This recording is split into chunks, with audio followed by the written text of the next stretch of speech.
Okay, welcome back. In this short video we are going to look at two concepts. First is the Descartes Rule of Signs, and second is the Intermediate Value Theorem.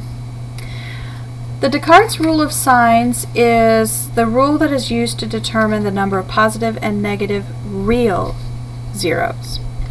Okay, so the rule itself says if your polynomial is in descending order or ascending order, so meaning it's always decreasing or always increasing, with real coefficients and a non-zero constant term, then the following ideas are true.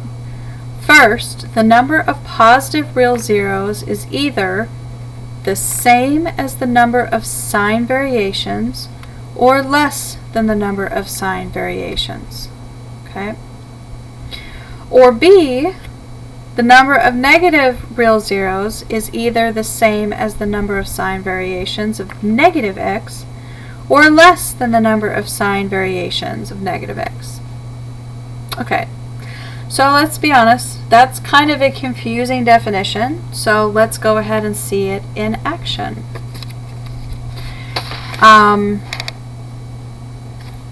A really big hint for yourself: if you have a GCF, factor it out before using the rule.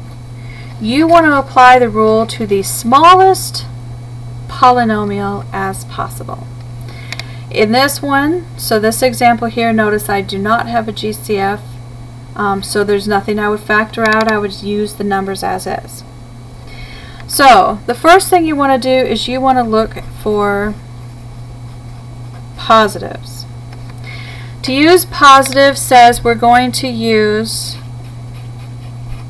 the polynomial as normal. So we're going to look at the polynomial. So I have x to the fourth minus 2x squared plus a 12x minus 8. Okay. When we're looking at our polynomial, we are looking specifically at the sign change. So notice here we go from positive to negative. This is a sign change. We go from negative to positive. This is a sign change. We go from positive to negative. This is a sign change. So if we look, we go 1 change, 2 change, 3 change. So in order to find the number of positives, we go with the number of variations. So we had 3 variations, or you're going to step down, or 1. Okay.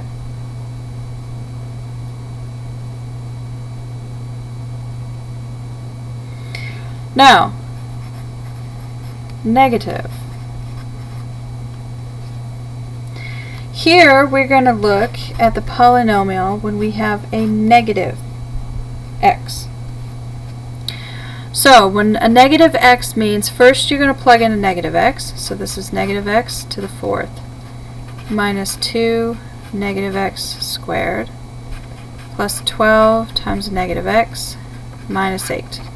You need to evaluate, so reduce.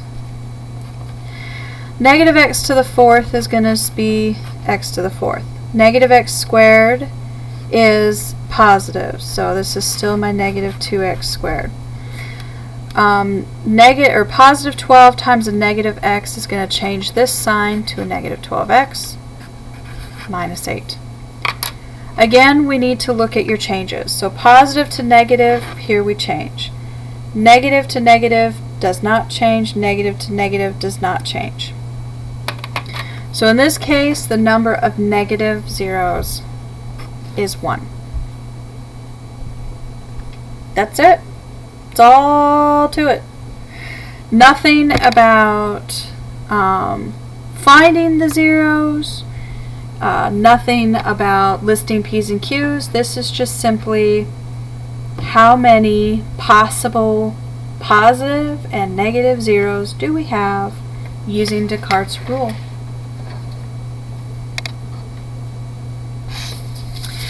Alright, the Intermediate Value Theorem is a theorem that is used to check and make sure that at least one real zero occurs between two value points. Okay. So in order to use the theorem, you must have a polynomial and two different x coordinates, a and b. First thing that you're going to do is you are going to find the polynomial result when evaluated at a, and you're going to find it when it evaluates at b. If the two results have opposite signs, then you have at least one real zero between those points. If the two values are not opposite signs, meaning they're the same sign, then you cannot draw any conclusion. So how does that work? Well, let me show you. Using the Intermediate Value Theorem, determine if a possible whether the function has at least one real zero between a and b, or not. So let's see what happens. So the first thing I need to do is I need to find my polynomial when I have my x telling me that a equals 1. So in this case, what that means is that anywhere I have an x, I have 1. So this is 1 cubed plus 3 times 1 squared minus 9 times 1 minus 13. And I need to go ahead and simplify that. So 1 cubed is 1, 1 squared is 1 times 3 is 3. Negative 9 times 1 is negative 9. So I have 1 plus 3 minus 9 minus 13. And so that should give me negative 18.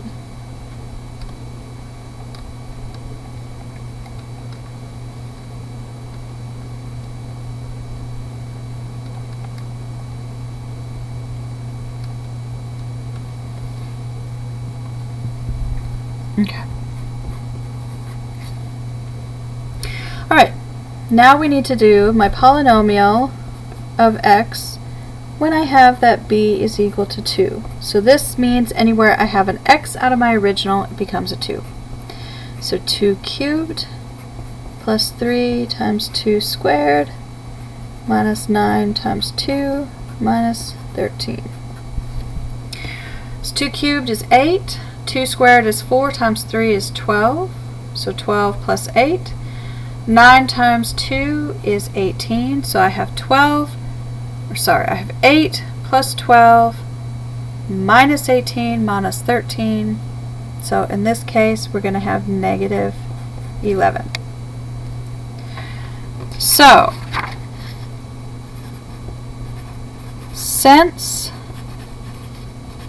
your resulting signs are both the same,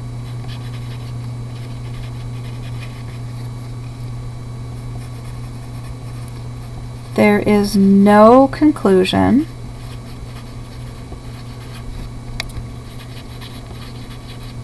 about real zeros. Okay? So the no conclusion is your answer there because your signs are both the same. That's kind of it. That's all that the Intermediate Value Theorem has. So if your signs had been different, if say this was negative 18 and positive 11, then you would be able to state that there was at least one real zero between those values. But because these signs came out to be the same, there's no conclusion that we can draw about the real zeros between those two values. Alright, so if you have any questions, again, let me know. If you feel like you need another example, let me know that too. I'd be happy to work one out. Otherwise, make sure you keep smiling, be creative, remember your definitions, and I will see you next time.